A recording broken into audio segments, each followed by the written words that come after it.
চট্টগ্রাম থেকে ঢাকা অবিচল লক্ষ্যে টিম বাংলাদেশ। জিম্বাবুয়ের বিপক্ষে জিততে হবে প্রতিটি ম্যাচ। সিরিজ জিতলেও চতুর্থ টি-20-র আগে তাই অনুশীলনে সিরিয়াস ক্রিকেটাররা। সাকিব মুস্তাফিজ ফিরেছেন পরিকল্পনায় বিশ্বকাপ, তাই শুধু সিকান্দার রাজাদের বিপক্ষে জয়ই নয়, বিশ্বমঞ্চে যাওয়ার আগে নিজেদের ভুলগুলো শুধরে নিতে চান এই সিরিজ থেকে। আমাদের মেন লক্ষ্য তো ওয়ার্ল্ড কাপ কেন্দ্রিকই।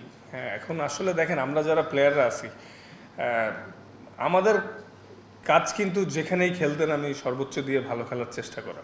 তো অনেক কিছু আমাদের কন্ট্রোলে নাই, কন্ডিশন, অপোজিশন, কার সাথে খেলতেছি, কখন খেলতেছি। তো আমরা যারা প্লেয়ার যখনই যেখানে খেলতে নামি সেটা দিই, ইভেন ডিপিএলও যখন খেলতে নামি ভালো খেলারই চেষ্টা করি।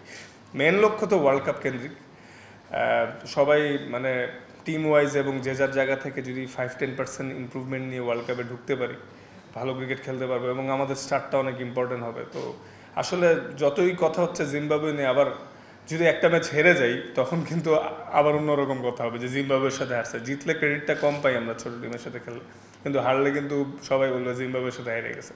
তো মানে আনফর্চুনেটলি আমাদের অনেক রকম কথাই শুনতে হয়, কিন্তু যখন খেলতে নামি যেই অপোজিশন হোক সেটা দিয়ে চেষ্টা করি। হ্যাঁ, সামটাইমস ভালো হয়, খারাপ হয়, কিন্তু এই ইমপ্রুভমেন্টের ধারাটা রেখে সবাই খেলার চেষ্টা করি এবং সবার মধ্যে এটাই লক্ষ্য যে ওয়ার্ল্ড কাপে কীভাবে ভালো করা যায়।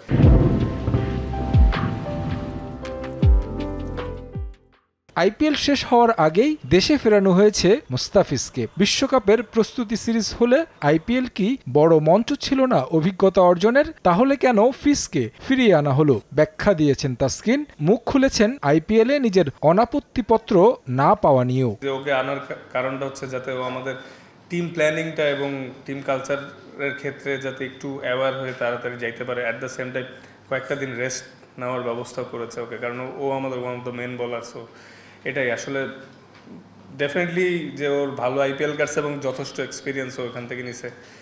আর ইনশাল্লাহ আমরা যদি সবাই ফ্রেশ থাকি, ফিট থাকি, ভালো রিদমে থাকি, ভালো কিছু হবে বোলিং সাইডটা। ইনশাল্লাহ সামনে খেলবো, সামনে যখন ফ্রি টাইম পাবো।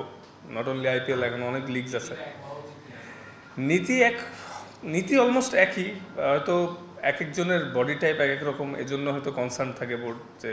আর তাছাড়া অনেকেই স্পেশালি ফাস্ট বোলারদের যাদেরই দেখতেছেন সবারই কোনো না কোনো ইনজুরি ম্যানেজ করতে হচ্ছে।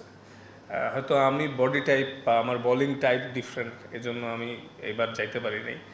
আর আমার তো টেস্ট খেলারও কথা ছিল, বাট লাস্ট মোমেন্টে শোল্ডারের ইনজুরি ম্যানেজ করার জন্য হয়তো আমি বিরতিতে গেছি।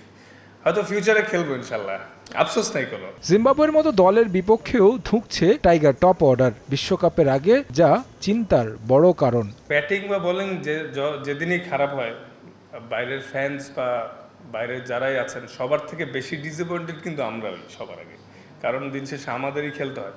এবং আমরা কিন্তু কনসিস্টেন্টলি কাজ করেই যাচ্ছি কিভাবে আমাদের ব্যাটিং বা বোলিং আরও ইমপ্রুভ করা যায়। এটা আমরাও বুঝতে পারছি যে আমাদের এক্সপেকটেশন ওয়াইজ স্টার্ট হচ্ছে না, এটা নিয়ে কাজ হচ্ছে এবং আসলে সর্বোচ্চ চেষ্টা করা ছাড়া তার কোনো কিছুই হাতে নেই। তো চেষ্টা করে যাচ্ছি, আই হোপ সামনে বেটার কিছু হবে এবং ইনশাল্লাহ এই দুইটা ম্যাচও আগের ম্যাচগুলো থেকে বেটার হবে ব্যাটিং।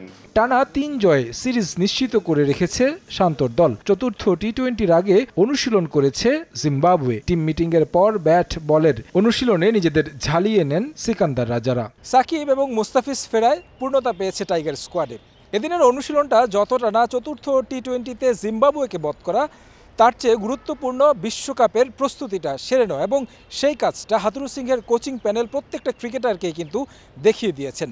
মিরপুরের শের-ই-বাংলা ক্রিকেট স্টেডিয়াম থেকে তারেক হাসান শিমুল, সময় সংবাদ, ঢাকা।